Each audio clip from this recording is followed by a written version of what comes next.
कि घर का जंजाल, घर का काम वो पर्वत बन करके सामने खड़ा हो जाता है। गृह कारज नाना जंजाला ते अति दुर्गम शैल। उस पर्वत को पार करके किसी प्रकार सत्संग में आ भी जाए व्यक्ति, तो अगर उसके अंदर अज्ञान है तो अज्ञान का जाड़ा उसे ऐसा लगता है कि फिर वो डुबकी नहीं लगा पाता। जैसे तीर्थराज प्रयाग में जाओ माघ के महीने में, हम लोग तो 1 महीने वहीं रहते हैं, उतनी ठंडी में गंगा में डुबकी लगाने की हिम्मत नहीं होती। क्यों? बोले जाड़ा लगता है। उसी प्रकार से सत्संग के सरोवर के तट पर आकर के भी जड़ता का अगर जाड़ा उसे लग गया तो वो अभागा व्यक्ति सत्संग में आकर के भी सत्संग का लाभ प्राप्त नहीं कर पाता। जड़ता जाड़ विषम उर लागा, गयो न मजन पाव अभागा। जड़ता जाड़ विषम उर लागा, गयो न मजन पाव अभागा। गयो न मजन पाव अभागा, गयो न मजन पाव अभागा। गोस्वामी जी कहते हैं वो अभागा है, पहुंच तो गया लेकिन नहा नहीं पाया, जड़ता का जाड़ा लग गया। और किया क्या? बोले निंदा करके लौट आया। क्या निंदा? बोले गए तो थे कथा में लेकिन किसी ने हमारा सम्मान नहीं किया। गए थे लेकिन जगह नहीं मिली बैठने की। जिस तरह से मुझे सम्मान मिलना चाहिए था वैसा सम्मान नहीं दिया आयोजक ने। बंधुओं, दुनिया के सारे समारोह में जाओ, सम्मान की अपेक्षा रखो, ठीक है। एक कहावत भी है कि खान पान सम्मान में सदा रहो अगुवान। खान में खाना हो रहा भंडारा, पीछे रहोगे तो नहीं मिलेगा। आगे जाओ, थाली उठाओ, लो खाओ। और सम्मान में, बोले सम्मान में भी आगे रहोगे तो सम्मान मिलेगा। तो खान पान सम्मान में सदा रहो अगुवान। लेकिन ये सूत्र संसार के अन्य व्यवहारों के लिए है। भगवान की कथा में सम्मान की अपेक्षा लेकर के आना ही नहीं चाहिए। कथा में तो आओ, जहां जगह मिल जाए वहीं बैठ जाओ,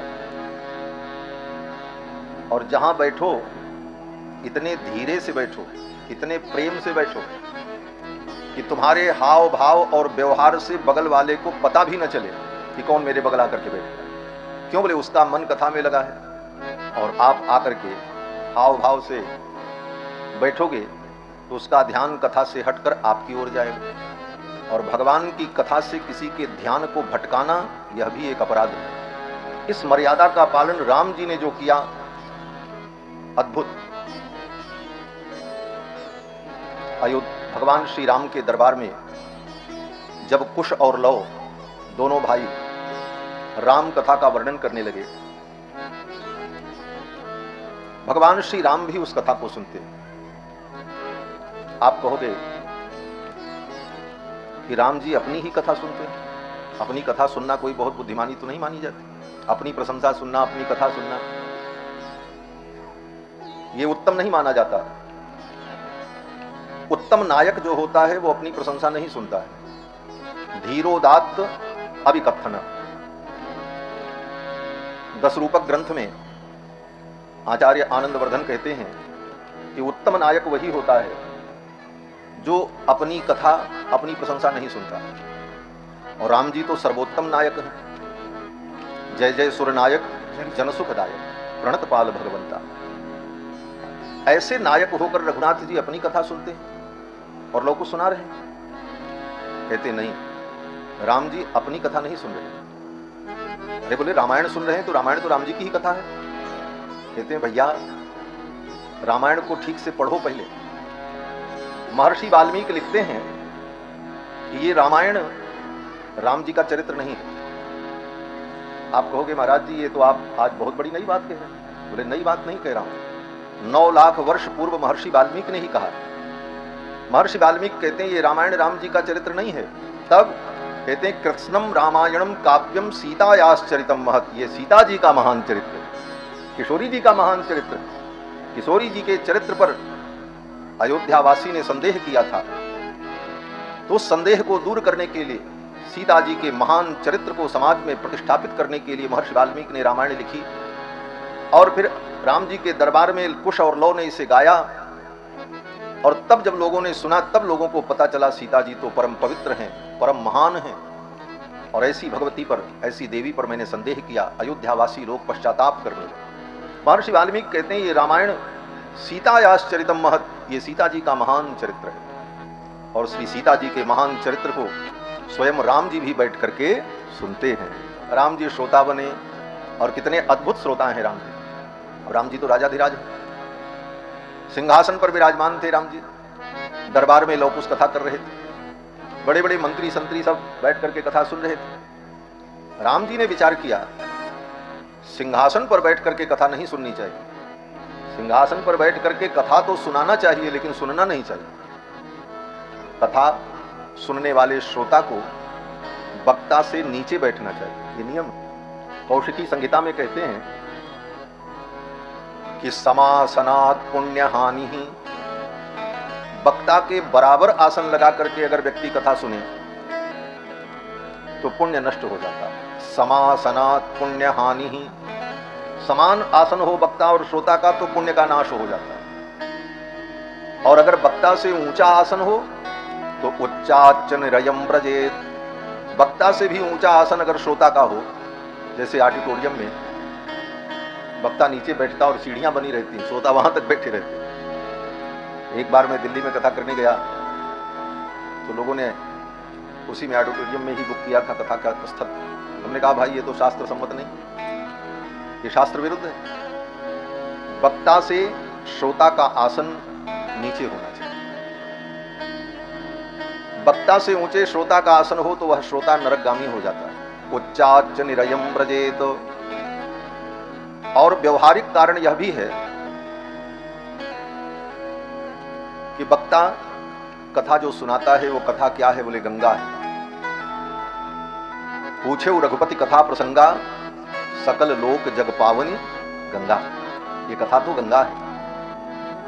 सुखदेव जी भी कहते हैं कि ये भगवान की कथा तो गंगा है। और गंगा जो जल की धारा है, जल की धारा सदा नीचे जाती है, ऊपर नहीं जाती। नीचे अगर श्रोता बैठे हैं तो वो धारा वहां जाएगी, और ऊपर बैठे हैं तो नहीं जाएगी। इसलिए श्रोता को नीचे बैठकर कथा सुननी चाहिए। तो राम जी ने भी विचार किया कि हम सिंहासन पर बैठ करके कथा सुने, ये मर्यादा नहीं। और राम जी राजाधिराज भी हैं, चक्रवर्ती सम्राट हैं, उनका प्रोटोकॉल है, ऐसे ही कहीं जाकर के बैठ जाएं ये भी ठीक नहीं। तो राम जी ने सोचा कि अगर मैं अपने सिंहासन से उतरकर साधारण लोगों के बीच में जाकर के बैठूंगा तो अफरा तफरी मच जाएगी। राम जी आ गए, राम जी आ गए, हटो हटो इधर उधर। तब राम जी ने क्या किया, थोड़ी देर बैठे रहे, मजबूरी थी। जब राम जी ने देखा कि सब श्रोताओं का मन कथा में डूब गया, कौन आ रहा है कौन जा रहा है किसी को ध्यान नहीं, क्यों बोले सबका ध्यान तो कथा में लगा। तब भगवान श्री राम धीरे से अपने सिंहासन से उठे। सचापि रामः परिषद्गतः शनैः, महर्षि वाल्मीकि लिखते हैं बालकांड में कि शनैः, धीरे से राम जी उठे अपने सिंहासन से और जाकर के साधारण लोगों के बीच में बैठ गए। और इतने धीरे से बैठे कि जिसके बगल बैठे उसको भी पता नहीं चला। यही मैं निवेदन कर रहा था, ये कथा में आने का और बैठने का तरीका है, राम जी ने अपने चरित्र से बताया। सचापि रामः परिषद्गतः शनैः बुभूषया सक्तमना बभूव।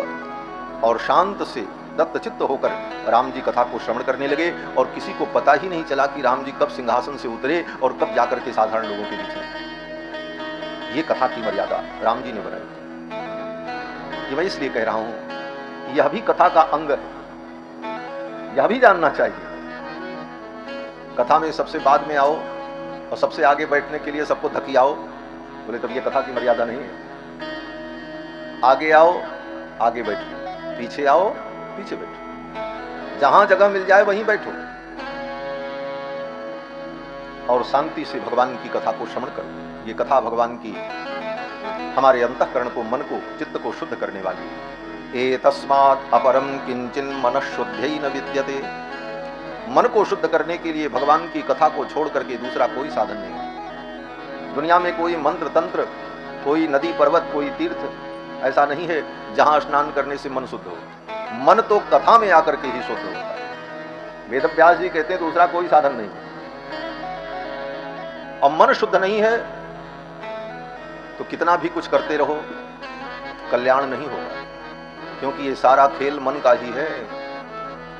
मन एव मनुष्याणाम कारणम बंध मोक्षयोः। वेद कहता है कि मन एव मनुष्याणाम, ये मन जो है मनुष्यों का, कारणम बंध मोक्षयोः, यही बंधन का कारण है और यही मुक्ति का कारण। कौन सा मन बंधन का कारण है? तो वेद भगवान कहते हैं बंधाय विषयासक्तम, जिसका मन विषयों में लगा है। विषय माने रूप रसगंध स्पर्श शब्द, ये 5 विषय हैं। इन्हीं 5 विषयों में हमारा मन दौड़ता है। रूप, कोई अच्छी चीज दिखती है तो मन करता है इसे देखते ही रहें, ये वासना। रस, जीभ से जो रस मिलता है, रसगुल्ला खाएं, मालपुआ खाएं, अच्छी अच्छी चीज खाएं, ये भावना होती है। रूप रस। तीसरा गंध, नाक कहती है हम सुगंध लें, हम जहां रहें वहां सब वातावरण सुगंधित हो, दिव्य हो, अच्छी सुगंध के लिए हम लालायित रहते हैं। रूप रस गंध। और चौथा विषय है शब्द। हमारे कान तरसते रहते हैं मीठी मीठी बात सुनने के लिए, कड़वी बात सुनने को तैयार नहीं, मीठी ही सुनेंगे। और ज्यादा मीठा सुनने की आदत डाल लोगे तो ज्यादा मीठा तो फिर शुगर है, बीमारी होगी, स्वाभाविक है। और जो 5वां जो विषय है वो है स्पर्श। ये शरीर की त्वचा कहती है कि हम जिस चीज का स्पर्श करें और जो हमारा स्पर्श करे वो सुखद हो। यही 5 सुख इस धरती पर है, इसी के लिए दुनिया परेशान है। जितना भी सुख है इस धरती पर, जिसको लोग सुख मानते हैं, वो यही 5 विषय रूप है। रूप रस गंध स्पर्श और शब्द। और इन्हीं विषयों के लिए हमारा मन भागता है, दौड़ता है। ये विषय, इन विषयों में हमारा मन लगा रहे तो वो मन बंधन का कारण बन जाता है। बंधाय विषयासक्तम, ज्यादा अर्थ बताने की जरूरत नहीं है, शब्द बहुत सरल है, समझ में आ रहा होगा। बंधाय विषयासक्तम मुक्त्यै निर्विषयम मनः। और मुक्ति का कारण क्या है? बोले निर्विषयम मनः, हमारा मन विषयों से हट जाए। विषय का सेवन केवल शरीर धारण के लिए, खाना हम खाएं लेकिन इसलिए नहीं कि खाना के लिए जी रहे हैं, जीने के लिए खाएं। शरीर को, आंख को, कान को जो विषय चाहिए वो मिले, लेकिन जीने के लिए, उस विषय के लिए हम लालायित होकर के, लंपट बन करके उन विषयों का सेवन करें तो ये बंधन का कारण। बंधाय विषयासक्तम मुक्त्यै निर्विषयम मनः। तो ये मन हमारा विषयों से कैसे मुक्त हो? वेद व्यास जी कहते हैं भगवान की कथा सुनते रहो तो ये कथा तुम्हारे मन को संसार से हटाकर भगवान गोविंद के चरणों में लगा देगी। इसीलिए बड़े बड़े ऋषि मुनि महात्मा भी भगवान की कथा में अपने मन को, चित्त को लगाते हैं। गंगा के तट पर प्रायोपवेशन करके विराजमान महाराज परीक्षित को परमहंस श्री सुखदेव जी महाराज ये पवित्र आख्यान श्रवण करा रहे हैं। कल के प्रसंग में आप सभी लोगों ने श्रवण किया कि भगवान मथुरा में प्रकट हुए और रातों रात गोकुल पहुंच गए। मथुरा में भगवान प्रकट हुए। कौन भगवान प्रकट हुए? कहते हैं भगवान नारायण, क्षीरशायी भगवान नारायण। एष नारायण श्रीमान क्षीरार्णव निकेतन। क्षीरार्णव में जिनका निकेतन है, ऐसे भगवान नारायण नाग पर्यंकमुत्सृज्य ह्यागतो मथुराम पुरीम।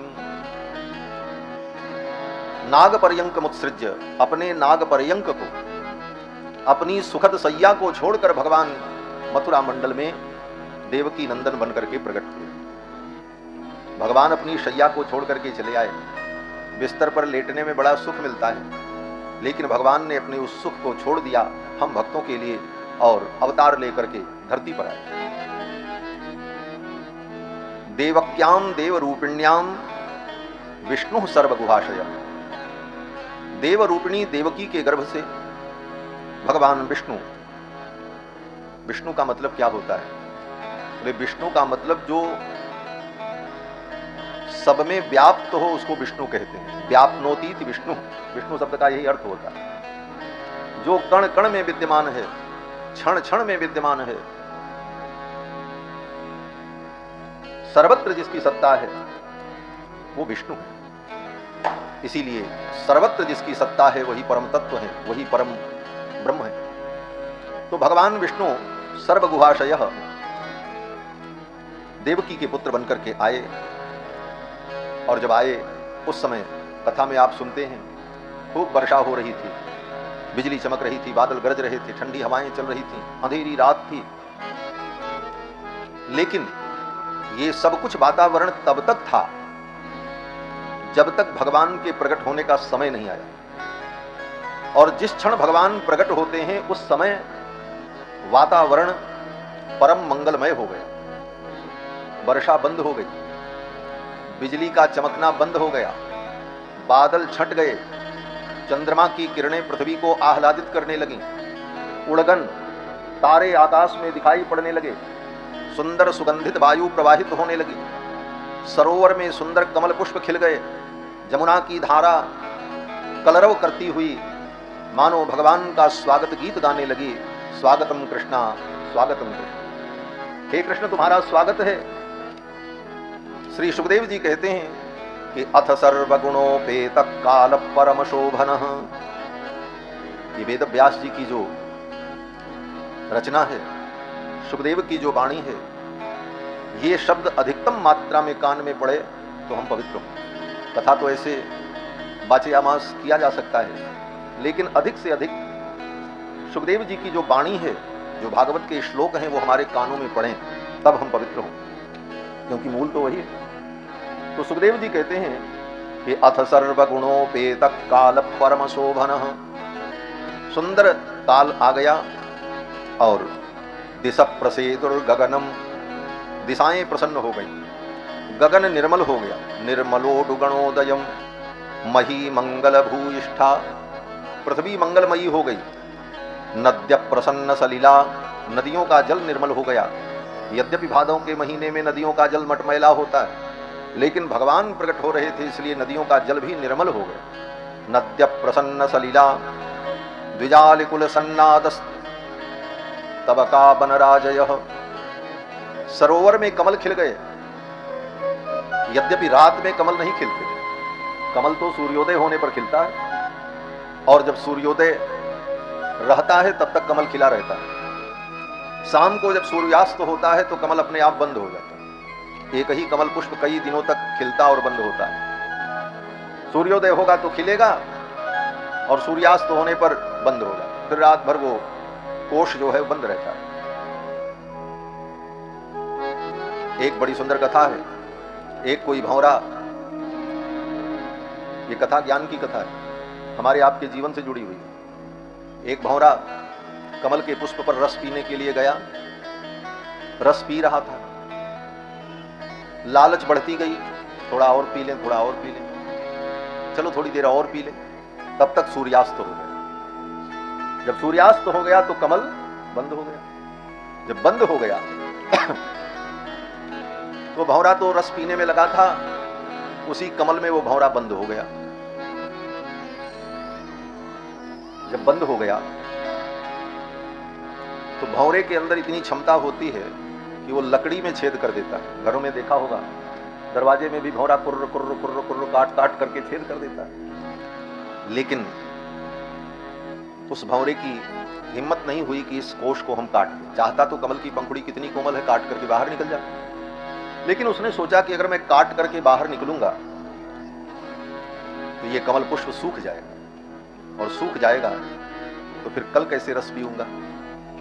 इसलिए उस कमल रस के लोभ में उसने विचार किया, चलो कोई बात नहीं, 12 घंटे की ही तो बात है, 12 घंटे बाद सवेरा होगा, सूर्योदय होगा, कमल खिलेगा, मैं निकल जाऊंगा। और उसी में बैठा बैठा वो भंवरा सोच रहा था। क्या सोच रहा था?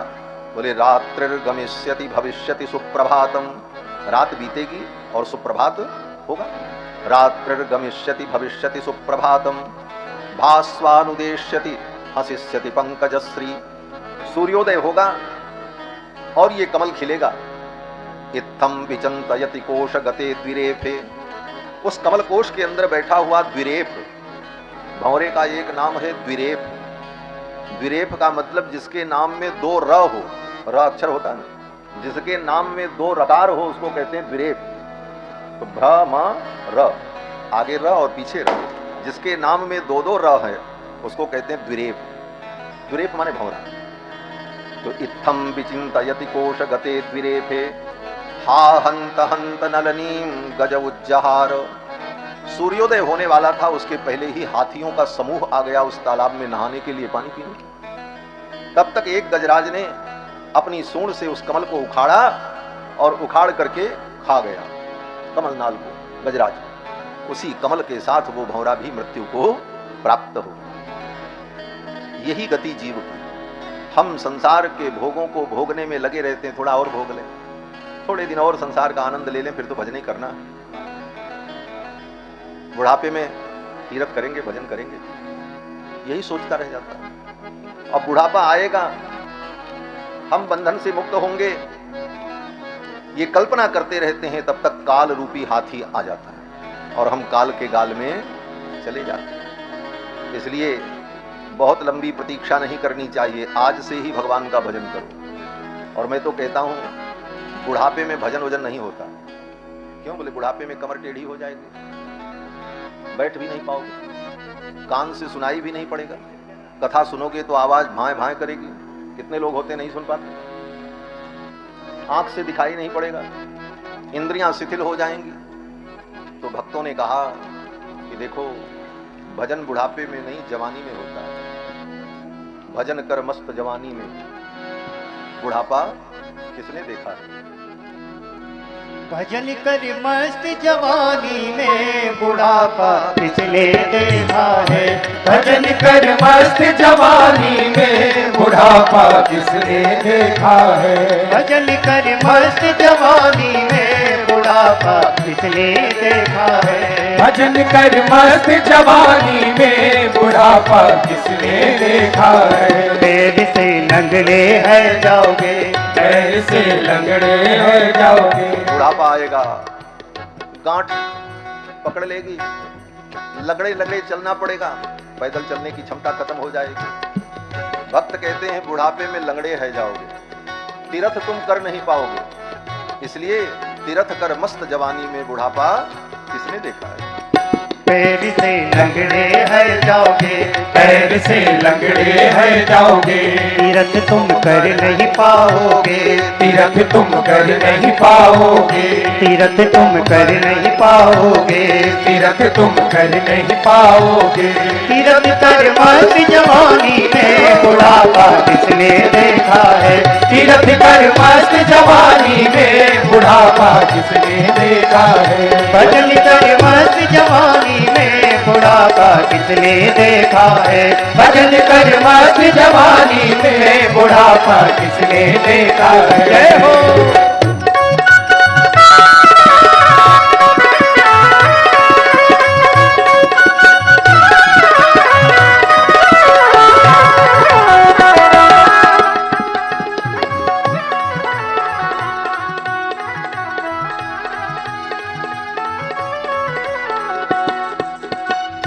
आँख से अंधे है जाओगे, आँख से अंधे है जाओगे। आँख से अंधे है जाओगे, आँख से अंधे है जाओगे। दरस तुम कर नहीं पाओगे, दरस तुम कर नहीं पाओगे। दरस तुम कर नहीं पाओगे, दरस तुम कर नहीं पाओगे। दरस कर मस्त जवानी में, बुढ़ापा किसने देखा है। दरस कर मस्त जवानी में, बुढ़ापा किसने देखा है। भजन कर मस्त जवानी में, बुढ़ापा किसने देखा है। भजन कर मस्त जवानी में, बुढ़ापा किसने देखा है।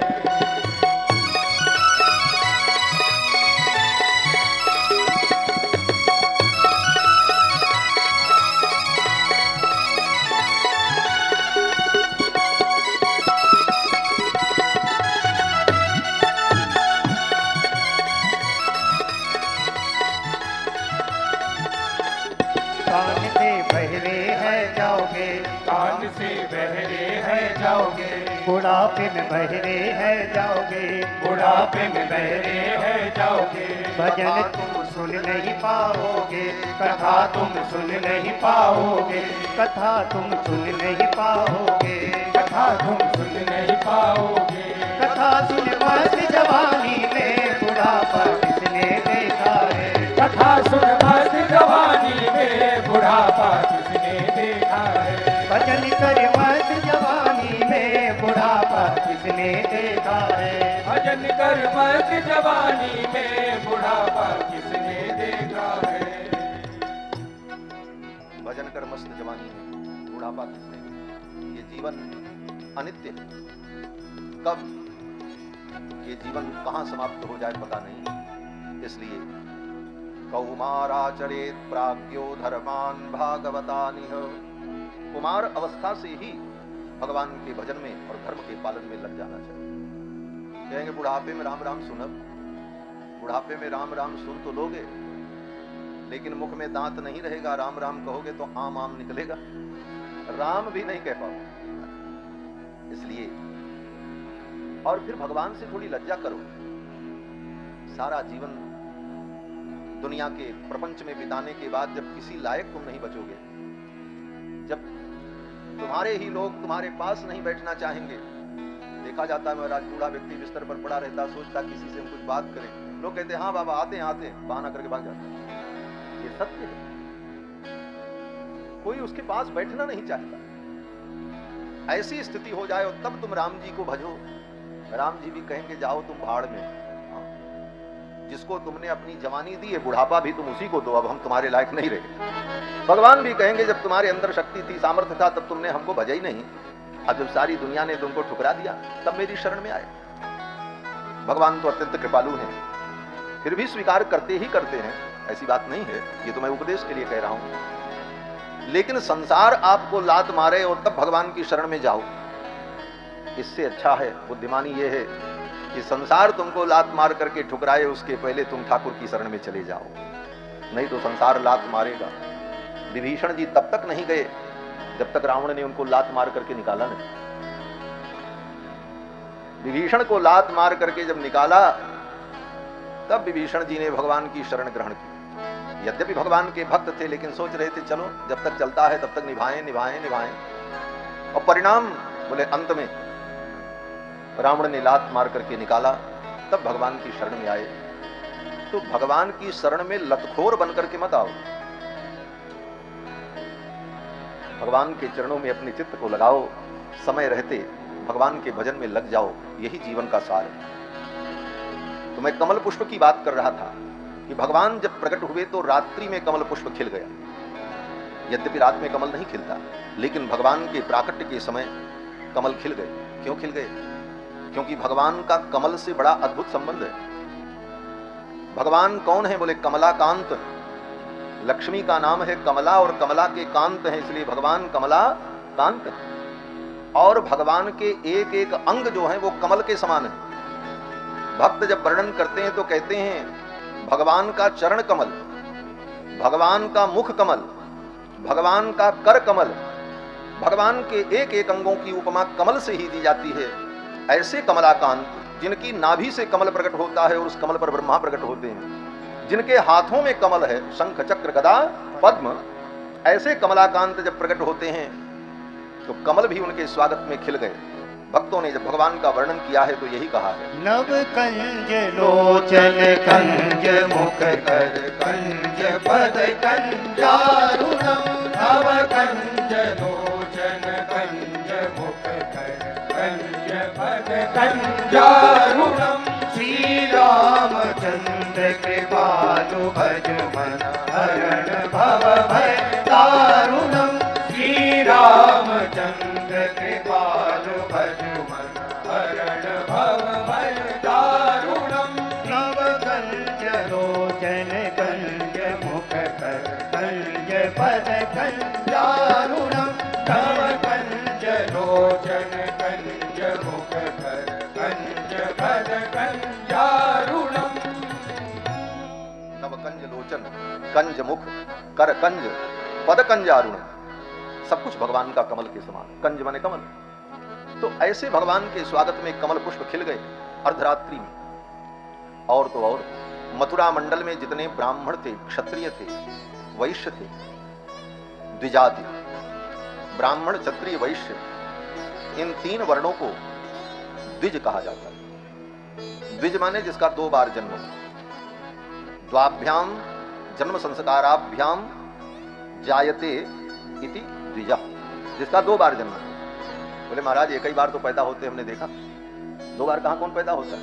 बोले होता है, एक बार तो मां के गर्भ से जन्म होता है, और दोबारा, बोले दोबारा जब उसका यज्ञोपवीत संस्कार होता है तो माता मंत्रो पिता गुरु, गायत्री रूपी माता के द्वारा और आचार्य रूपी पिता के द्वारा उसका दूसरा जन्म होता है, उपनयन संस्कार, यज्ञोपवीत संस्कार। यज्ञोपवीत संस्कार केवल इसलिए नहीं होता 3 ताक का सूता कंधे पर धरे रहो और बताते रहो हम ब्राह्मण हैं, हम क्षत्रिय हैं, हम अमुक हैं। वह संस्कार है, और उस संस्कार से द्विजत्व की प्राप्ति होती है, तब वो द्विज होता है। ब्राह्मण का भी बालक तब तक द्विज नहीं होता जब तक उसका जनेऊ नहीं होता। इसीलिए शास्त्र ने कहा जन्मना ब्राह्मणो गेयः संस्कारात् द्विज उच्यते। जब उसका यज्ञोपवीत संस्कार होता है तब वो द्विज कहलाता है। तो मथुरा मंडल में जितने द्विज थे, ब्राह्मण, क्षत्रिय, वैश्य, सब अपने अपने घर में अग्निहोत्र करते थे। द्विज के लिए अग्निहोत्र एक विधि है, केवल सूत्र हम बता दें, जानना चाहिए हमारे सनातन धर्म का स्वरूप क्या है। विवाह के समय जिस अग्नि में विवाह होता है, उस अग्नि को अपनी ससुराल से लेकर अपने घर आए, वो बुझने न पाए, और फिर घर में लाकर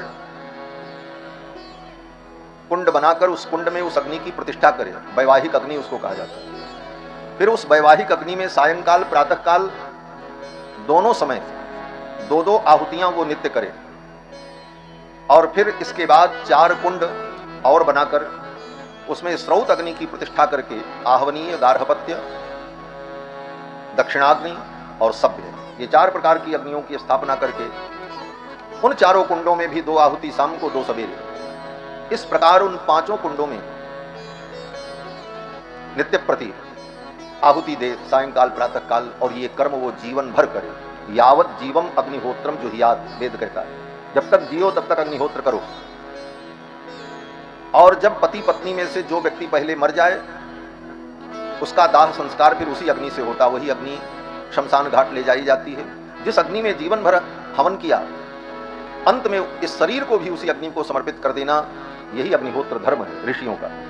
और पहले सभी ब्राह्मण, क्षत्रिय, वैश्य इस धर्म का पालन करते थे। आज तो पता ही नहीं है, पालन तो बहुत दूर की बात। रामायण पढ़ लेना, राम जी ने जीवन भर अग्निहोत्र किया, भगवान कृष्ण ने अग्निहोत्र किया, बड़े बड़े ऋषि मुनियों ने किया, सबका वर्णन। लेकिन कलिकाल है, कलयुग में तो लोग कर्महीन, धर्महीन होते ही जा रहे हैं। तो मथुरा मंडल में जितने आहिताग्नि थे, उनके घर में जो अग्निहोत्र की पवित्र अग्नि थी, उसका नियम होता है, रात में हवन करने के बाद उसी कुंड में एक कोने में उस अग्नि को छिपा करके ऊपर से राख से ढक दो, बुझने न पाए। बुझ जाएगा तो प्रायश्चित होगा। फिर सवेरे उसको हटा करके सूखी लकड़ियां रख करके उसका दमन करके प्रज्वलित करके फिर अग्निहोत्र करो, फिर राख में उसको छिपा दो। जैसे पुराने जमाने में माताएं घर के चूल्हे के अंदर आग को बचा करके रखती थी। अब तो घर घर में माचिस हो गया, तुरंत आग जला लो। आज से 40 साल पहले के लोगों को मालूम होगा। हमने देखा है, हमारे गांव में, हमारे पड़ोस में एक दादी थी, बहुत गरीब थी बेचारी। उनके यहाँ जिस दिन आग बुझ जाए तो आग मांगने के लिए आती थी और खपड़ा लेकर के आती थी। गांव में खपड़े का घर कहीं रहता था, खपड़ा इस सब काम के लिए, तो खपड़ा लेकर के आवे और हमारी माता जी को बोले, गौरिया थोड़ा आग दे दो, कैसे चूल्हा जलावे, तो आग मांग करके दे। तो पुराने जमाने में लोग अग्नि को घर में जैसे सुरक्षित रखते थे, उसी प्रकार अग्निहोत्र की उस अग्नि को सुरक्षित रखा जाता है। रात्रि में जब भगवान 12 बजे प्रकट हुए तो उन आहिताग्नि द्विजों के घर में जो अग्निहोत्र की अग्नि राख में सुसुप्त थी, अचानक बिना ईंधन के ही अपने आप प्रज्वलित हो गए। वेदव्यास जी कहते हैं, अग्नयश्च द्विजातीनां शांतास्तत्र समिन्धत। उन ब्राह्मणों के घर की जो अग्नि थी, वो जो शांत थी, वो समिन्धित हो गई, अपने आप जलने लगी। क्यों? बोले यज्ञ पुरुष भगवान आ रहे हैं, इसलिए यज्ञ नारायण भगवान के स्वागत के लिए अग्नि देवता प्रज्वलित हो गई। ऐसा दिव्य वातावरण हुआ जब भगवान प्रकट हुए। और फिर तो भगवान मथुरा से गोकुल गए और गोकुल में खूब बड़ा उत्सव हुआ। नंद के आनंद भयो जय कन्हैया लाल। दूर दूर की गोपियों को पता चला नंद बाबा के घर में बालक प्रकट हुआ है, तो गोपियां बधाई देने के लिए नंद बाबा के घर की ओर चल पड़ी। गोप्य सुमृष्ट मणिकुंडल निष्कंठश्चित्रांबरापथि शिखाच्युतमाल्यवर्षा नंदालयं सबलया ब्रजतिर्विरेजुर्व्यालोलकुंडल पयोधरहार शोभा। गोपियों ने अपना दिव्य श्रृंगार किया। अजियासास के जमाने की श्रृंगार सामग्री निकाली, कड़े छड़े बाजूबंद हंसुली कंगन झुमका सब धारण किया महाराज। और सज करके मांगलिक द्रव्य लेकर दधि अक्षत दूर्वा माखन उपहार ये सब लेकर के गोपियां नंद बाबा के घर की ओर चल पड़ी बधाई देने के लिए। नंद बाबा अपने बालक का जात कर्म संस्कार कर रहे थे। जन्म लेने के तुरंत बाद जो पहला संस्कार होता है उसका नाम है जात कर्म संस्कार। अब तो संस्कारों का नाम भी लोगों को नहीं मालूम। 16 संस्कार का नाम पूछ लो तो लोगों को नहीं मालूम होगा कि क्रम से 16 संस्कार क्या है। सब संस्कार भी जीवन से लुप्त हो गए। केवल 2 संस्कार बचे हैं बस, एक विवाह संस्कार और एक अंतिम संस्कार। क्यों बोले विवाह के बिना काम ही नहीं चलेगा, और न करो तो अपने ही से कर लेंगे, आज जमाना ऐसा आ गया। और अंतिम संस्कार बोले मर जाएगा तो कहां रखोगे, ठिकाने तो लगाना ही पड़ेगा। तो 2 संस्कार बचे, बाकी सब मनुष्य के जीवन से लुप्त हो रहे हैं। इसी कारण हम संस्कारहीन हो गए। नंद बाबा ग्वारिया हैं, अहीर हैं, जिसको आज अहीर कहा जाता है। नंद बाबा अहीर हैं। गायों को पालना, दूध बेचना ये उनका धर्म है और व्यवसाय है। लेकिन संस्कार के प्रति कितने सजग हैं। सांडिल्य महर्षि को बुलाया और विधि पूर्वक ब्राह्मणों को बुला करके अपने छोरे का जात कर्म संस्कार किया नंद बाबा। सोचो, वेदव्यास जी लिखते हैं कि नंदस्वात्मज उत्पन्ने जाताह्लादो महामनाः आहूय विप्रान वेदज्ञान स्नातस्सुचिरलंकृतः। वेदज्ञ विद्वान ब्राह्मणों को बुलाकर स्वयं स्नान इत्यादि करके पवित्र होकर वाचयित्वा स्वस्त्ययनम जात कर्मात्मजस्य वै, ब्राह्मणों के द्वारा स्वस्ति वाचन कराया और फिर अपने बालक का जात कर्म संस्कार किया और कारयामास विधिवत पितृदेवार्चनम तथा नांदी मुख श्राद्ध किया, पितरों का पूजन किया और बालक का जात कर्म संस्कार किया। रामावतार में भी राम जी प्रकट हुए तो दशरथ जी महाराज ने विधि पूर्वक जात कर्म संस्कार किया। रामायण में गोस्वामी जी महाराज लिखते हैं कि नांदी मुख सराध करी जात कर्म सब कीन। नांदी मुख श्राद्ध किया, जात कर्म संस्कार किया। आज पूछो, घर में बेटा पैदा होता है तो किसके घर में जात कर्म हो रहा है? कोई कराया? लेकिन इन कथाओं को सुन करके हमारे अंदर परिवर्तन आए। हम जिन चीजों को भूल चुके हैं, छोड़ चुके हैं, उन्हें पुनः हम अपने जीवन में समाहित करें तो इन कथाओं को सुन करके हमारा कल्याण हो। महाराज नंद बाबा ने इस अवसर पर खूब दान किया, पुत्र जन्म के अवसर पर खूब लुटाया। धेनूनाम न्यूते प्रादात विप्रेभ्य समलंकृते, बछड़े के सहित गाय का ब्राह्मणों को दान किया। तिल के 7 पर्वत बनाए, तिल के 7 पर्वत बनाकर उसके ऊपर बहुमूल्य रत्नों को रख करके नंद बाबा ने दान किया। तिलाद्रीन सप्तरत्नौघ सातकौंभांबरावृतान। गोपियां भी सज धज करके आ गईं और नंद बाबा को यशोदा रानी को बधाई दिया।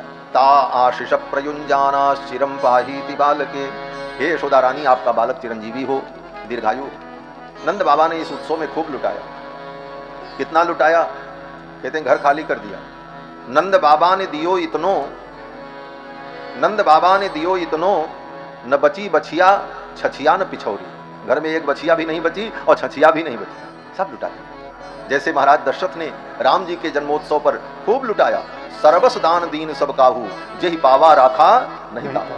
देत सबन मंदिर रितये, तुलसीदास पुनि भरे देखियत राम कृपा चितवनी चितये। घर खाली कर दिया, खूब लुटाया। दे दे करके लोगों ने घर खाली कर दिया। जो पाता वो भी नहीं रखता, बोले वो दूसरे को लुटा देता, बोले ले जाओ, यही पावा राखा नहीं ताऊ। तो जिस प्रकार त्रेता युग में अयोध्या में आनंद हुआ, वैसा ही आनंद वृंदावन में प्रकट हुआ, क्योंकि वही ठाकुर सच्चिदानंद वहां भी प्रकट हुए। राम और कृष्ण में कोई अंतर नहीं। आजकल लोग उसमें भी अंतर बताने लगते हैं कि कृष्ण भगवान पूरे भगवान है, राम जी अधूरे भगवान है। क्यों? बोले कृष्ण भगवान 16 कला के हैं, राम जी 12 कला के। कृष्णस्तु भगवान स्वयं, वो पूरे भगवान, राम जी पूरे भगवान नहीं है। लो, क्यों पूरे भगवान नहीं? बोले उनमें 12 कला है और कृष्ण भगवान में 16 कला है। ये 12 कला और 16 कला क्या है? बोले राम जी सूर्य वंश में उत्पन्न हुए और सूर्य भगवान की 12 कला होती है। सूर्य भगवान की जो 12 कला है, वही 12 कला 12 महीने होता है, इसीलिए 12 महीने का साल होता है। एक महीना सूर्य एक राशि पर रहते हैं और सूर्य के अनुसार ब्रह्मांड में काल चक्र चलता है और सूर्य की 12 कलाएं हैं, इसीलिए काल की गणना भी 12 के अनुसार होती है। हमारे आपके घड़ी में भी अधिकतम 12 बजता है और उसके बाद फिर 1 से शुरू होता, फिर 12 बजता है। राशियां भी 12 ही होती हैं और ये राशियां क्या होती हैं? बोले 12 जो ऊपर बना है, उसके बाद 1, तब 2, तब 3, तो 12 से 1 के बीच की जो जगह है वही राशि कहलाती है। और कितनी जगह है? बोले 12 में 12 जगह है, वही राशि है। तो सूर्य भगवान जब अपने जगह पर घूमते हैं, वो सूर्य भगवान की जो गति है, उस गति के अनुसार ये 12 राशियां होती हैं और सूर्य भगवान 12 राशियों का संक्रमण करते हैं। एक राशि से दूसरी राशि में जब जाते हैं तो उसी को संक्रांति कहा जाता है। मकर की संक्रांति, मेघ की संक्रांति, तो ये संक्रांति होती है। तो सूर्य भगवान की 12 कला है और सूर्य वंश में भगवान उत्पन्न हुए, इसलिए भगवान राम में 12 कला मानी जाती है। और चंद्रमा में, बोले चंद्रमा की 16 कला होती है। 16 कला क्या है? बोले 15 जो तिथियां हैं, प्रतिपदा, द्वितीया, तृतीया, चतुर्थी, पंचमी, षष्ठी, सप्तमी, अष्टमी, नवमी, दसवीं, एकादशी, द्वादशी, त्रयोदशी, चतुर्दशी और पूर्णिमा, कितने हुए? 15। और कृष्ण पक्ष में भी यही तिथियां रहेंगी। 15वीं तिथि बदल जाती है, वो अमावस्या हो जाती है। तो 15 ये तिथि और एक अमावस्या, कितनी हो गई? बोले 16। तो चंद्रमा की ये 16 कला है, इसलिए चंद्रमा के वंश में, चंद्र वंश में भगवान प्रकट हुए, इसलिए उनकी 16 कला है। और राम जी सूर्य वंश में प्रकट हुए, इसलिए 12 कला है। 16 कला से कृष्ण भगवान परिपूर्ण है और राम जी 12 कला से परिपूर्ण है। दोनों परिपूर्णतम तत्व, कोई कम नहीं। और ऐसे ना समझो तो एक सीधा हिसाब आपको बता दूं। आपको कोई 1 किलो आटा दे दे और 1 किलो आटा दे करके कहे कि इसकी रोटी बनाओ। आपसे कहे रोटी बनाओ, कितनी रोटी? बोले 12 रोटी। तो 1 किलो आटा की आपने 12 रोटी बना दी। फिर दूसरे को दिया 1 किलो आटा, कहा तुम इसी 1 किलो आटा में 16 रोटी बना दो, वो 16 बना दिया। संख्या की दृष्टि से वो 12 है, वो 16 है, लेकिन वजन और तत्व की दृष्टि से तो बराबर है। अब चाहे उसमें 32 रोटी बना दो, रहेगा तो 1 ही किलो, होना घटेगा ना बढ़ेगा। उसी प्रकार भगवान में अनंत कलाएं हैं। किस अवतार में कितनी कला प्रकट होती है वो अलग विषय है, परंतु भगवान सदा परिपूर्ण ही रहते हैं, चाहे वो 1 कला हो, चाहे 16 कला हो, चाहे अनंत कला हो। तो भगवान चंद्रवंश में प्रकट हुए। गोपियों ने जाकर के बधाई दी भगवान को, परम आनंद हुआ। इसके बाद कथा आती है, कंस ने पूतना नाम की राक्षसी को भेजा। कंस को यह तो पता नहीं था कि नंद बाबा के घर में जो बालक है वो मेरा शत्रु है। वो कन्या हाथ से छूटकर आकाश में गई तो उसने कहा तू मुझे क्या मारेगा, तेरा शत्रु तो ब्रज में प्रकट हो गया। तो कंस ने योजना बनाई कि अगर मेरा शत्रु कहीं पैदा हुआ है ब्रज में तो ज्यादा से ज्यादा 1 महीने का होगा। 1 महीने के अंदर जितने बच्चे पैदा हुए सबको एक तरफ से मार डालो, उसी में शत्रु भी मर जाए। पता लगाने की क्या जरूरत, पता लगाने में विलंब होगा। और इस कार्य के लिए कंस ने पूतना को नियुक्त किया। पूतना ने कहा आप चिंता मत करो, मैं सुंदर रूप धारण करके अपने स्तन में कालकूट विष लगा करके जाऊंगी और सुंदर स्त्री का वेश धारण करके घर घर में घूमूंगी, सबसे दोस्ती करूंगी और सबको अपनी सखी बनाऊंगी और फिर उनके बच्चों को गोद में लेकर के दूध पिलाने का नाटक करते हुए विष पिला करके उन्हें मार डालूंगी, किसी को नहीं पता चलेगा। कंस ने कहा पूतना ये तेरी योजना बड़ी अच्छी। पूतना चल पड़ी मथुरा से गोकुल के लिए बच्चों की हत्या करने की। नंद बाबा उसी समय मथुरा चल पड़े कंस का कर देने के लिए। मथुरा में आकर के कंस को कर दिया और फिर नंद बाबा ने सोचा चलो इतनी दूर आए हैं तो वसुदेव जी से थोड़ा मिल लेते हैं, उनका भी हाल समाचार ले लें। वसुदेव जी से मिलने गए तो वसुदेव जी को बड़ा आश्चर्य हुआ, मेरे 2-2 बच्चे इनके घर में और अपना घर छोड़ के यहाँ घूम रहे हैं। कहीं मेरे बालकों का अनिष्ट न हो जाए। बहुत देर तक वार्ता हुई, दुख सुख सुनाया, सुना। अंत में वसुदेव जी ने कह दिया, अब आप यहां मत रुको, आप जल्दी गोकुल जाओ। करो वही वार्षिको दत्तो राज्ञे दृष्टा वयंच वह नेहस्थेयम बहुतिथम संतुत्पादाश्च गोकुले। वसुदेव जी ने कहा, आप गोकुल चले जाओ, क्योंकि गोकुल में कोई उत्पात होने वाला है, आप जल्दी जाओ। वसुदेव जी ने नंद बाबा को विदा कर दिया। नंद बाबा जब तक गोकुल पहुंचते तब तक पूतना पहुंच गई। कंसेन प्रहिता घोरा पूतना बाल घातिनी। बच्चों की हत्या करने वाली पूतना गोकुल पहुंची, सुंदर वेश धारण किया। योषित्वा माययात्मानं प्राविशत कामचारिणी।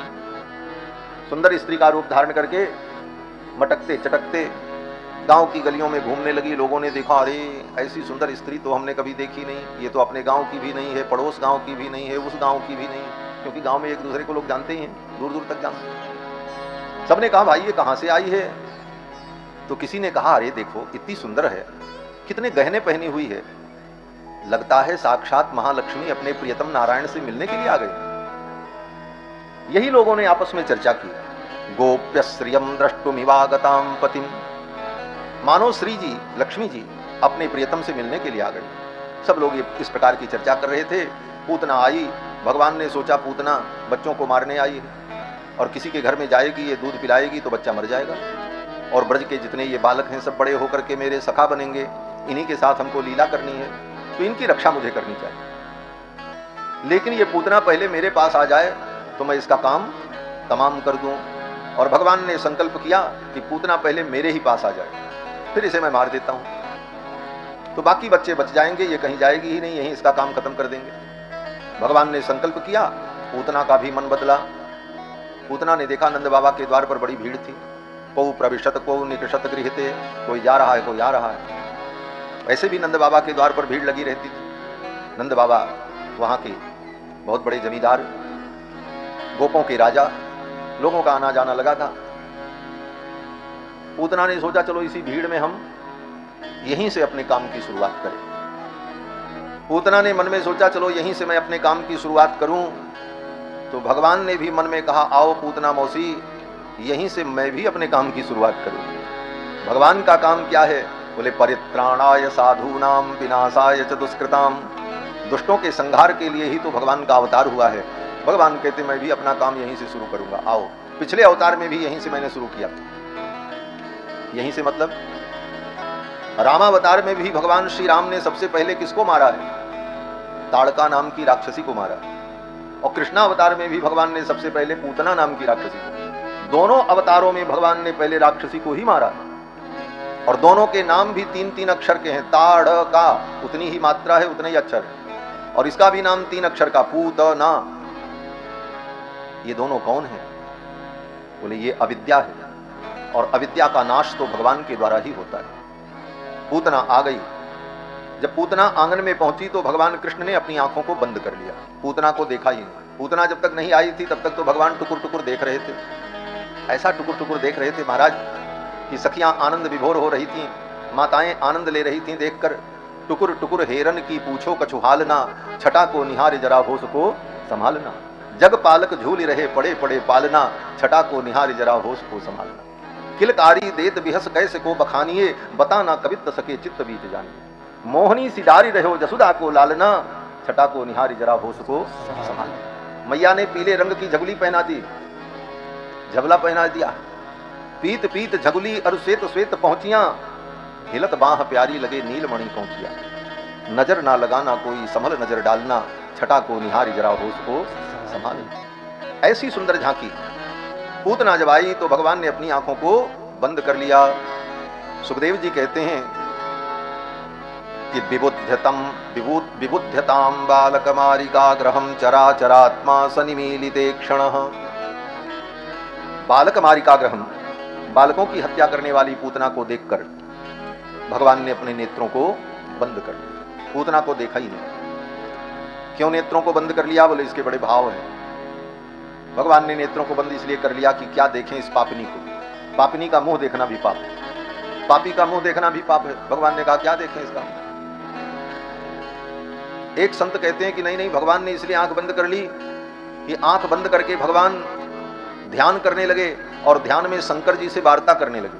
बोले क्या वार्ता करने लगे? भगवान ने कहा भोलेनाथ विष पीना आपका काम है और दूध पीना हमारा काम है, तो ऐसा करो आप भी आ जाओ, आज हमारे यहाँ भंडारा है, ये पूतना मौसी भंडारा करने आई है, दूध भी पिलाएगी जहर भी पिलाएगी, तो जहर जहर आप पी लेना और दूध दूध हम पी लेंगे।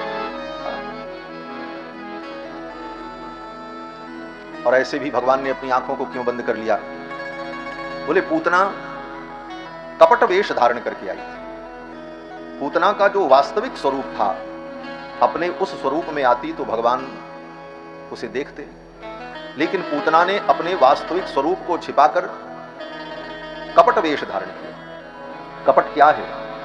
हम जैसे हैं वैसे दिखना नहीं चाहते, हम कुछ और दिखना चाहते हैं, और उसके लिए हमारे जीवन में जो बनावट का आधान होता है, इसी का नाम कपट है।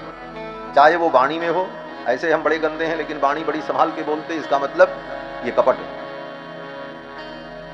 कपट माने बनावट, और कपट भगवान को अच्छा नहीं लगता। भगवान कहते हैं तुम नीच हो, नालायक हो, पापी हो, चाहे बहुत बड़े विद्वान हो, ज्ञानी हो, तुम जो हो जैसे हो उसी प्रकार मेरे पास आओ, मैं तुम्हें स्वीकार कर लूंगा, लेकिन तुमने मुझसे अगर कपट किया तो मुझे अच्छा नहीं लगेगा।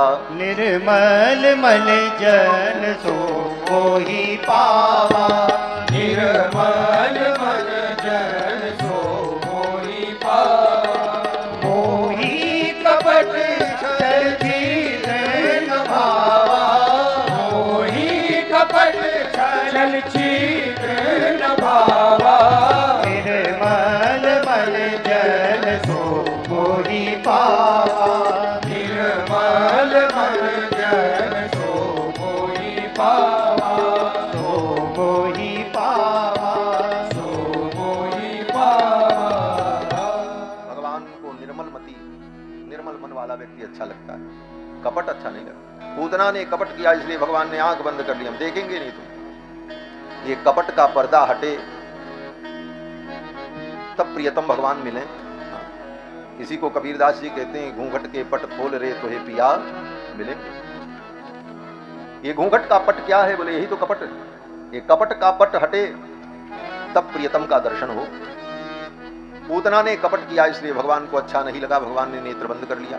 पूतना आई और चट्ट से भगवान को उठा लिया और अपनी कंचुकी को खोला और विषसिक्त पयोधर, विष से बुझे हुए अपने स्तन को लाल जी के मुख में दे दिया। ठाकुर जी भी बड़े अद्भुत, ठाकुर जी ने भी क्या किया? बोले नन्हे नन्हे अपने हाथों से पूतना के पयोधर को कस करके पकड़ लिया। गाढ़म कराभ्याम भगवान प्रपीड्य तत्, गाढ़म कराभ्याम भगवान प्रपीड्य तत्।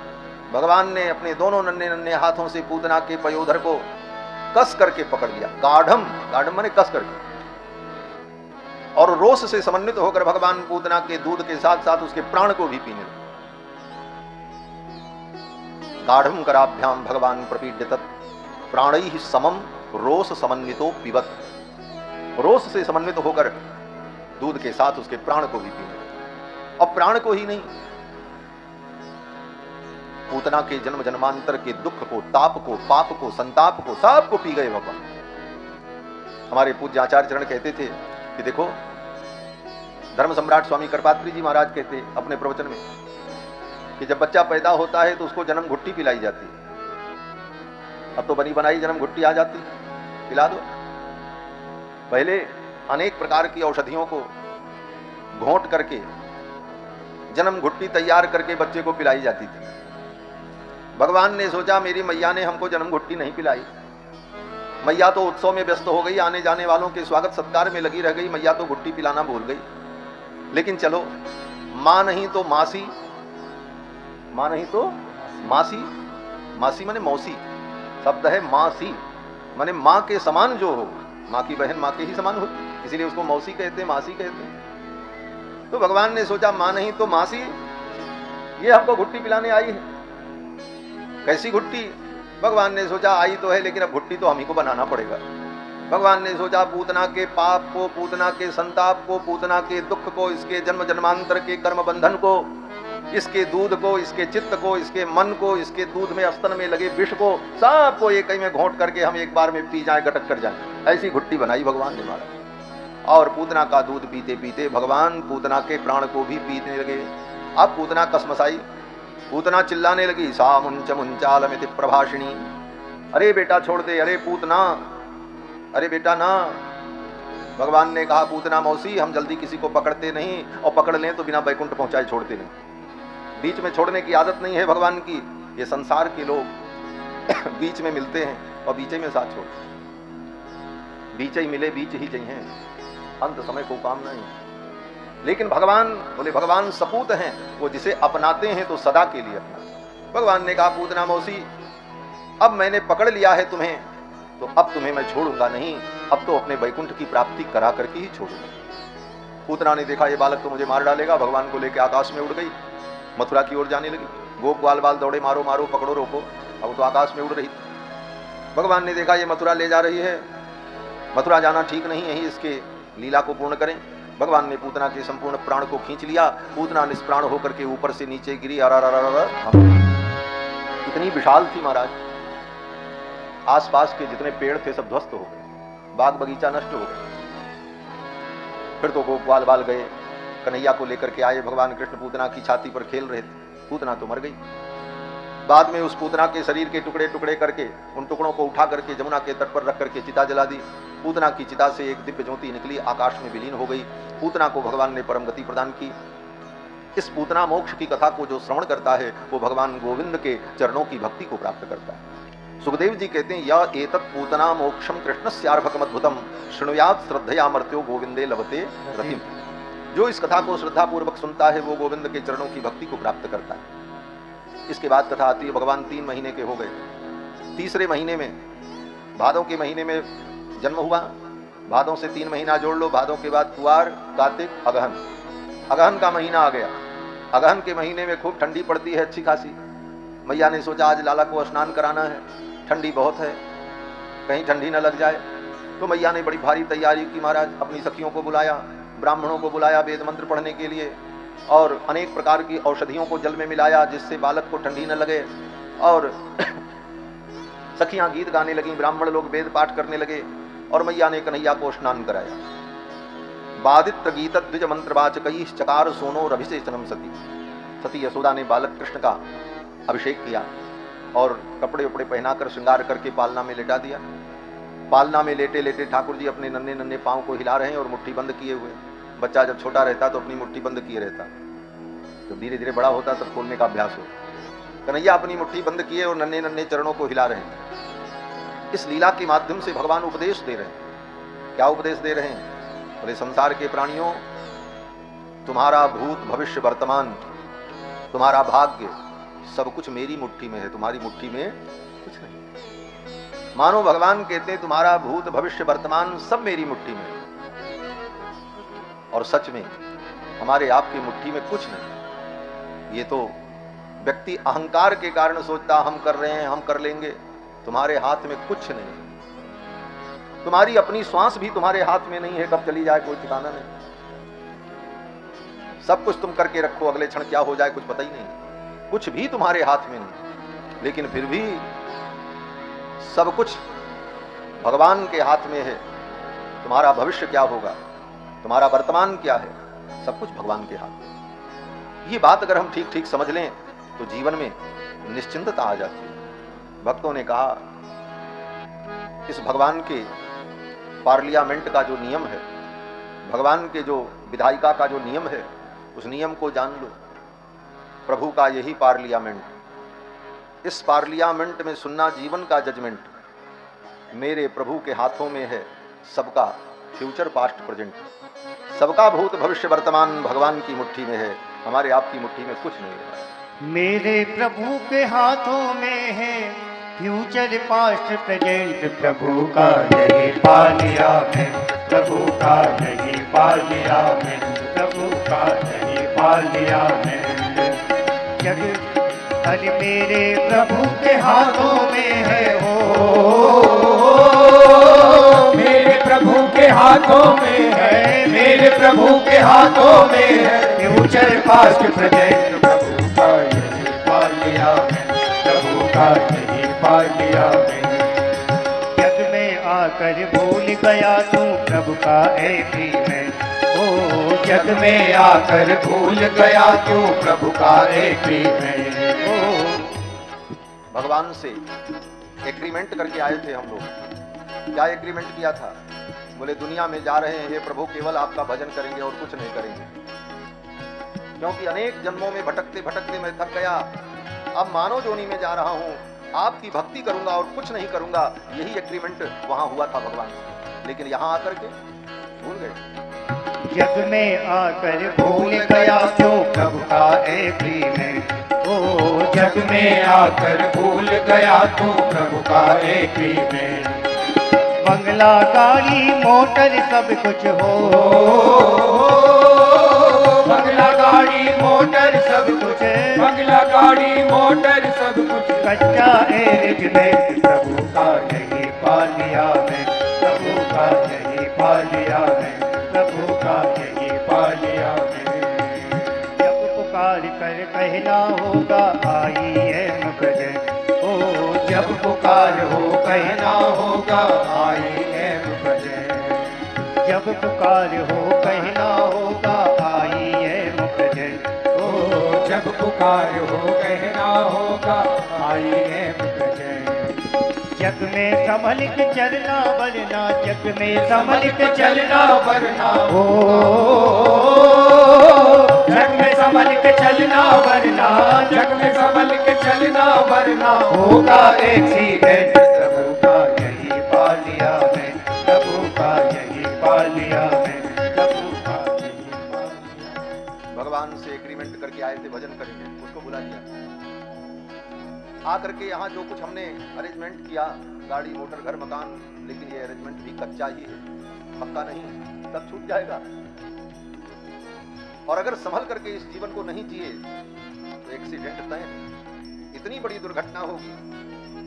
बोले बहुत बड़ी खाई में चले जाओ। बोले कितनी बड़ी खाई? बोले 84 लाख योनि की खाई में जाकर के गिरोगे। इसलिए मानव जीवन बहुत सावधानी से जीने के लिए मिला है।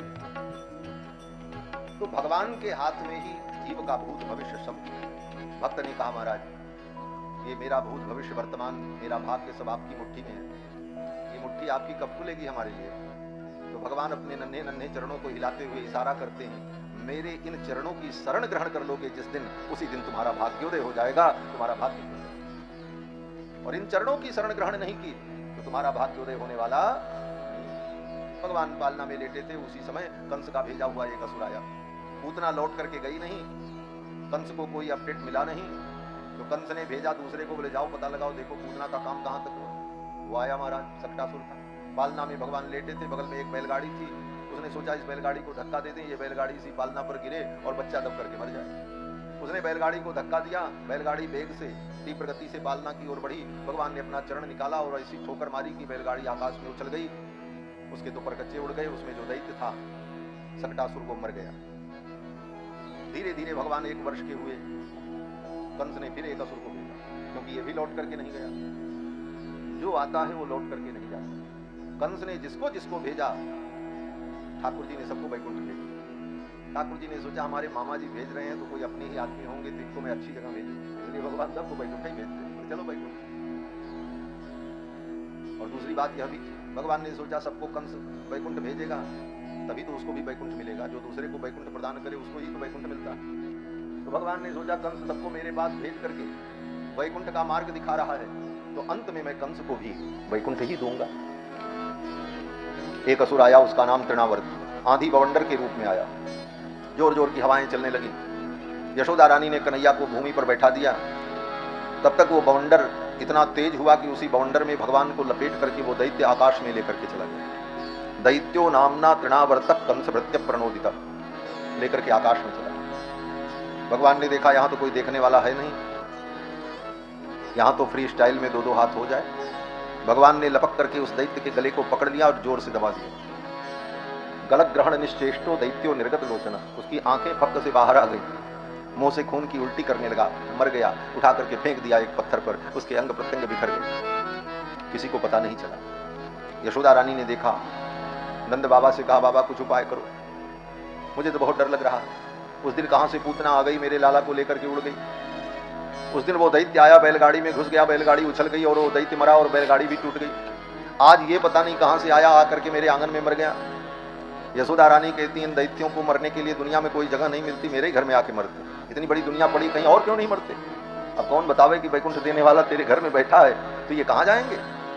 फिर तो भगवान ने तृणावर्त का उद्धार किया। इसके बाद भगवान एक दिन दूध पी करके भगवान तृप्त हो गए। मैया ने गोद से उतार दिया, कहा चलो खेलो, अब मैं घर का काम कर लूँ। भगवान ने सोचा मैया को मैं अपने विभूति का दर्शन करा दूं, और भगवान मैया के सामने खड़े हो गए और जम्हाई लेने लगे। जब जम्हाई लिया, मुंह खोला भगवान ने, तो मैया यशोदा ने क्या देखा? बोले खम रोदशी ज्योतिरनीकमासा सूर्येन्दु बन्य स्वसनाम बुधिश्च। सूर्य, चंद्रमा, धरती, समुद्र सब कुछ भगवान के मुख में दिखाई पड़ने लगे। इस दृश्य को देखकर यशोदा रानी तो घबरा गई। सावीक्ष विश्वम सहसा राजन संजात बेपथु। थर थर कांपने लगी यशोदा, पसीना छूटने लगा कि मेरे लाला के मुख में ये पर्वत पहाड़ कहां से आ। अगले क्षण ही भगवान ने अपनी उस माया को समेट दिया। यशोदा जी ने देखा तो कहीं कुछ नहीं। यशोदा जी ने सोचा मैं बूढ़ी हो गई हूं, मैंने सपना देखा होगा, मेरे लाला के मुख में ये पर्वत पहाड़ तो नहीं हो सकते, विश्वास नहीं। इसके बाद कथा आती है, भगवान 1 वर्ष के हो गए। वसुदेव जी ने अपने कुल पुरोहित गर्गाचार्य जी को भेजा और गर्गाचार्य जी आए। दोनों कुमारों का नामकरण किया। बड़े पुत्र रोहिणी नंदन का नाम रखा राम और एक नाम रखा बल। ये दोनों नाम अलग अलग हैं। आख्यास्यते राम इति बलाधिक्यात बलम विदुः। उन दोनों नामों को मिला करके हम लोग बोलते हैं बलराम। भागवत में ये बलराम नाम कहीं नहीं आया है। जहां भी भागवत में कोई प्रसंग में रोहिणी नंदन की चर्चा आती है तो या तो राम या तो बल या बलदेव या संकर्षण या रोहिणी नंदन नामकरण किया। बड़े कुमार का नाम रखा राम और यशोदा के बालक को गोद में लेकर गर्गाचार्य जी ने कहा इसका नाम कृष्ण होगा। नंद बाबा ने पूछा कृष्ण नाम क्यों होगा? तो गर्गाचार्य जी ने कहा ये चारों युग में अवतार लेता है। ये पहले जब प्रकट हुआ था तब ये शुक्ल वर्ण था, त्रेता में ये रक्त वर्ण, द्वापर में पीत वर्ण और अब द्वापर समाप्त होने वाला है, कलयुग प्रारंभ होने वाला है।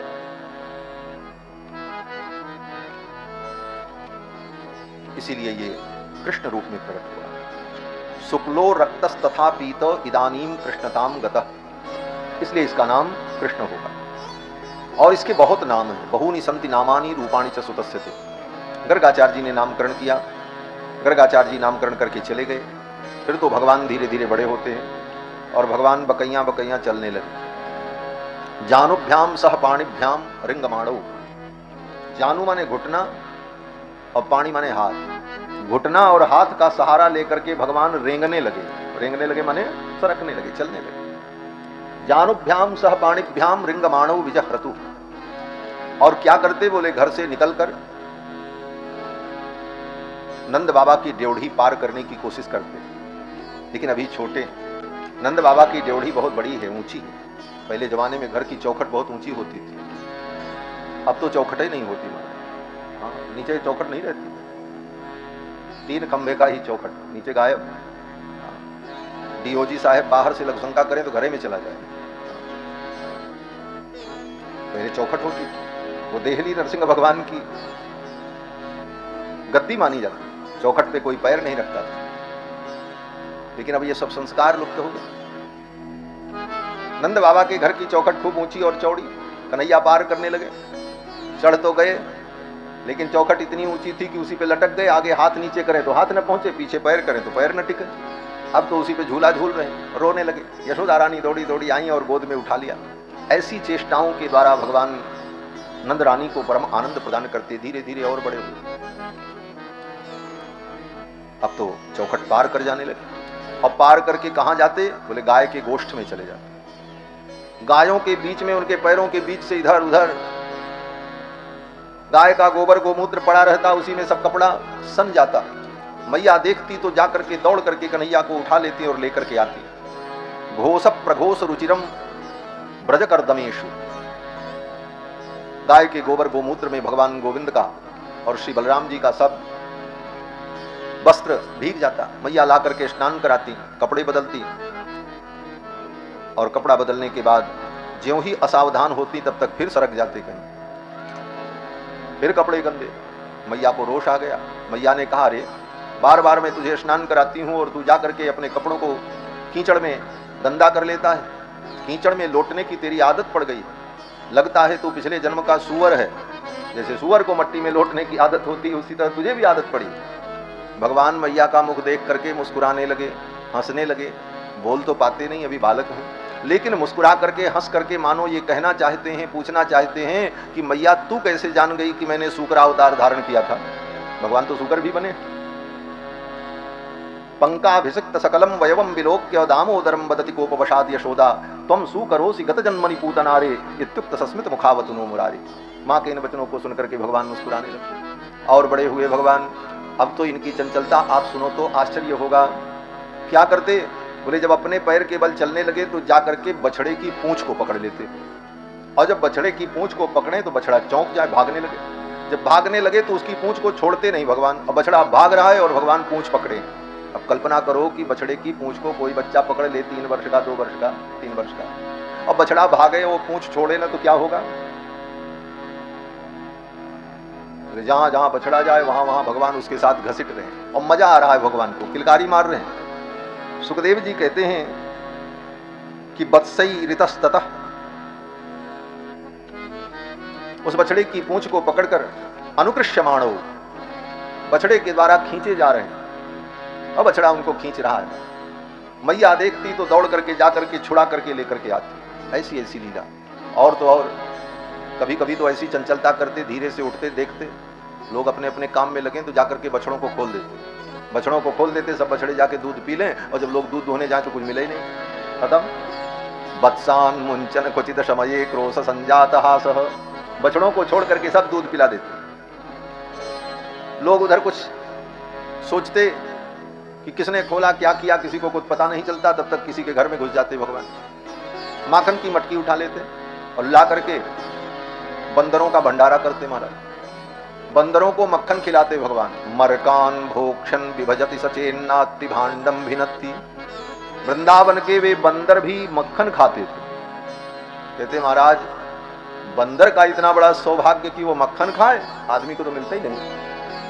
अब बंदर मक्खन खाते थे वृंदावन में। क्यों? बोले गोविंद के आश्रित थे। तुम बंदर हो चाहे भालू हो, लेकिन भगवान के चरणों में रहोगे तो संसार का श्रेष्ठ से श्रेष्ठ सुख तुम्हें प्राप्त हो जाए।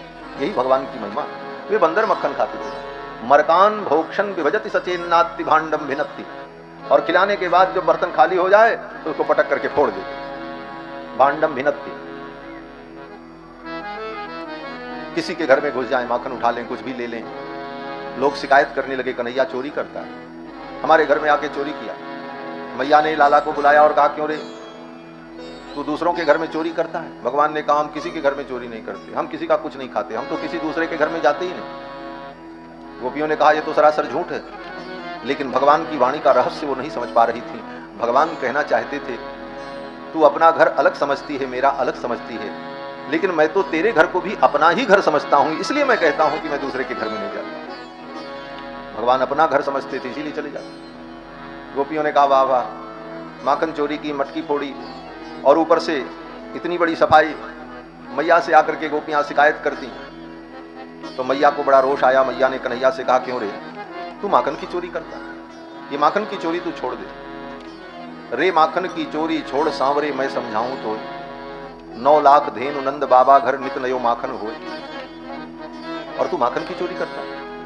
कन्हैया ने कहा नहीं नहीं मैया ये सब झूठ बोलती। मैया ने कहा रे लाला कुछ तो शर्म कर, तेरी सगाई मैंने पक्की कर दी है बरसाना में। हाँ, अगर ये बात बरसाने तक पहुंच गई तो सगाई टूट जाएगी। बरसाने तेरी करी सगाई नित नई चर्चा हुई, तेरी सगाई टूट जाएगी। भगवान ने कहा मैया कुछ भी हो जाए, जब बात आ गई बात, या चोरी मैं ना ही छोड़ू मैया होनी हो तो, या चोरी मैं ना ही छोड़ू मैया होनी हो सो, या चोरी मैं ना ही छोड़ू मैया होनी हो सो, या चोरी मैं ना ही छोड़ू मैया होनी हो सो सूर श्याम यशोदा के आगे, सूर श्याम यशोदा के आगे, यो सावरो रो रे माखन की चोरी जो, सावरे मैं समझाऊं तो, रे माखन की चोरी जो, सावरे मैं समझाऊं तो, मैं समझाऊं तो साला, मैं समझाऊं तो हाँ, मैं समझाऊं तो लाला, मैं समझाऊं तो रे माखन की चोरी जो, सावरे मैं समझाऊं तो, रे माखन की चोरी चोर, सावरे मैं समझाऊं तो। भगवान ने कहा मैया ये चोरी तो हमसे छूटने वाली नहीं है। तो मैया ने कहा तेरी सगाई टूट जाएगी। बरसाने तेरी करी सगाई नित नहीं चचा। भगवान ने कहा अभी बरसाने तक ये बात पहुंची नहीं है। हाँ, मैया ने कहा तू ऐसी चोरी करेगा तो आज नहीं कल तो वहां ये बात पहुंच ही जाएगी। कितनी दूर है बरसाना?